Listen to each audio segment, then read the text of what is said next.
ఓర్ని ఇంకా పంటలకు ఎరువులు వేసే కాలం దగ్గరకు రానేలేదు. రైతులు సంచులు సామాన్లు లైన్లలో పెట్టే రోజులు వచ్చినాయి కదా అని అనుకుంటున్నారా?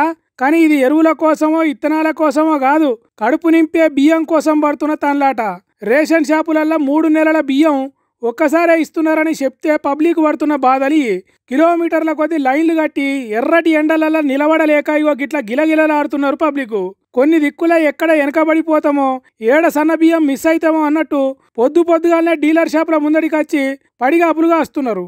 ఎండలకు తట్టుకోలేక కొందరు సొమ్మసిల్లిపోతున్నారు. శత్తిర్లు తెచ్చుకొని నెత్తిలో బట్టలు వేసుకొని ఉబ్బరిచ్చినా ఉడకపోసినా పొయ్యి మీద ఉడికే బియ్యం కోసం ఎండలల్లా ఉడుకుతున్నారు. ఎప్పుడు లేంది ఇప్పుడే ఎందుకు ఇట్లా అవుతున్నది? ఎందుకు ఇంతగానం జనం జాతర తీరుగా వచ్చి లైన్లు కడుతున్నారు అంటే, వచ్చే 3 నెలల బియ్యం ఇప్పుడే ఇయ్యాలని సెంటర్ సర్కారు నిర్ణయం చేసిందట.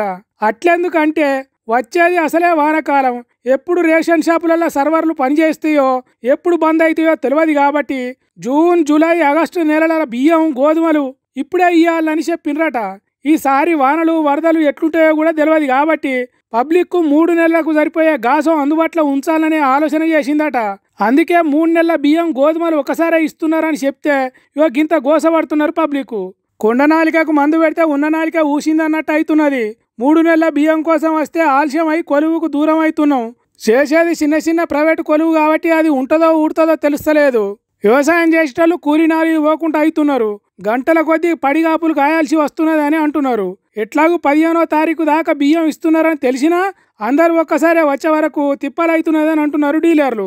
దీనికి తోడు కొన్ని దిక్కుల సర్వర్లు పనిచేస్తలేవని సర్వర్లు పనిచేసే రేషన్ షాపుల కాడికే వచ్చి లైన్లు కడుతున్నారు. ఇక దీని మీద ప్రతిపక్ష పార్టీలు కేంద్ర రాష్ట్ర సర్కార్లను తిడుతున్నాయి. 3 నెలల బియ్యం ముందుగానే ఇస్తామని చెప్పి పబ్లిక్ను తిప్పల పెడుతున్నారు. ఎప్పుడో సర్వర్లు పనిచేయాయి కావచ్చు అని చెప్పి ఇప్పుడే పని చేయకుండా చేస్తున్నారని అంటున్నారు. మాది డిజిటల్ సర్కార్ అని చెప్పుకునే వాళ్ళు టెక్నాలజీని వాడుకునే పద్ధతి తెలియక పబ్లిక్ని ఇబ్బంది పెట్టే ఇటువంటి పనులు చేస్తున్నారని అంటున్నారు. ఏందో ఏమో కానీ ఈ ముందుగాల ఇచ్చే 3 నెలల బియ్యంతో తిప్పలే అవుతున్నదని అంటున్నారు పబ్లిక్. కష్టం చేసేటల్లా కడుపు మానితే ఎట్లుంటుందో చూపెట్టిండ్రు రైతన్నలు. ఎన్నో ఏండ్ల నుంచి బుక్కెడు బువ్వ కోసం దున్నుకునే భూములను గుంజుకుంటే ఎవరు ఊకుంటారు? అందుకే గుత్పలు బట్టి గుంపుల తీరుగా ఉరికొచ్చి తిరగబడ్డారు.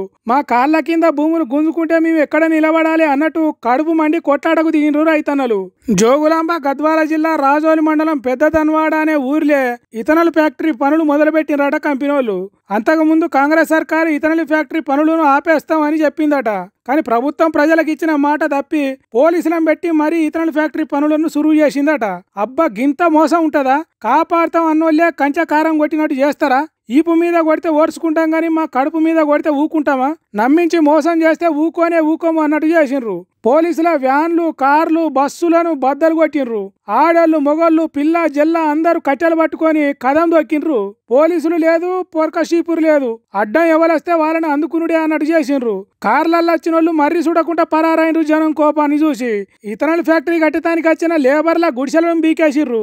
గిన్నెలు బోళ్ళు బొచ్చలు చిందర వందర చేసిండ్రు. జేసీబీలను జీబులను ఉరికించుకుంటా కొట్టిండ్రు. రేకులతో వేసిన తాత్కాలిక ఇళ్లను అందరు కలిసి తిర్రమర చేసిండ్రు. అన్నిటికీ నిప్పు పెట్టి కాల్చేసిండ్రు. మా భూములు మాకేనని మరలబడ్డ జనం పోలీసులను ఆఫీసర్లను ఎవ్వరని లెక్క చేయలేదు. పాపం గింతమంది ఒక్కటే వచ్చి పోరాటం చేస్తే పోలీసులు మాత్రం ఏం చేస్తారు? చూసుకుంటున్నారు తప్ప ఎవ్వరను ఏమనలేదు. కంపెనోడు ఫ్యాక్టరీ పెడతానన్నోడు తోక ముడిచేటట్టు చేసిండ్రు రైతన్నలు. వీళ్ళ కలిసికట్టుతనం చూస్తుంటే తర్వాత ఇంకెంతటి తక్లీఫ్నైనా తట్టుకొని పోరాటం చేస్తారన్నట్టు కంపెనోడు బన్నే కుట్రలను కూలగొట్టి నిలబడతారన్నట్టే అనిపిస్తున్నది. మరి చూడాలే సర్కారు వీళ్లకు సాయం చేస్తుందా కంపెనీకి సాయం చేస్తుందా? ఎవరు అండ ఉన్నా లేకున్నా మేమే నిలబడి కలబడతాం అన్నట్టు పోరాటం చేస్తారా రైతన్నలు అనేది చూడాలి మరి.